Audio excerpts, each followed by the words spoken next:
Çka do të thot me gjithë pare para derës shtëpisë? Gjëja kryesore është që ti mos më bë vezvese, edhe me I lidhë gjanat me çështjet e magjisë. Sepse shumë njerëz fillojnë pastaj me u bë vezvese vetëm për këtë sebeb. Tjetra pastaj,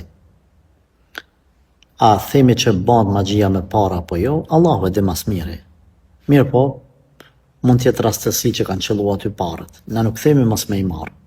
Besimtari që ndronë non stop me avdes, me dhikër, me përmendje të Zotit, me besim në Allahun, lidhet me Allahun edhe nuk friksohet prej askujt përveç prej Zotit. Për gjana tjera pastaj, themi merri ato pare. Nëse janë shumë të mëdhaja, ruj, këqyri kush mundët nese me thamë kanë hup mu, e tjere që mos me I shfrytzu ti për vete. Nëse janë shumë të vogla, s'ka problem, 5 euro, 10 euro, 20 euro që edhe mi hup dikuj nuk bat në nami madh, nuk e len keq. Shumë më të mëdhaja I runë. Një vit, këqyr, mos po lajmërohet dikush, pastaj nëse ka vend ku me I dorëzu, të më thonë, në gjërat e humbura I dorëzon.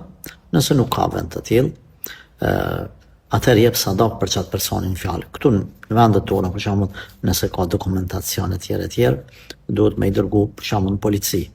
Por nëse është te dera shtëpisë tone, atëherë edhe nëse pa thonë me kusht, është një shumë 20 euro, 50 euro, e mesme atëherë e këqyr s'ka nevojë me bot madhe nëpër media, nëpër polici sen, por e gjen një rrugë të arsyeshme që me ja kthy atij, nëse jo, jep sadak për shpirt të atij personi.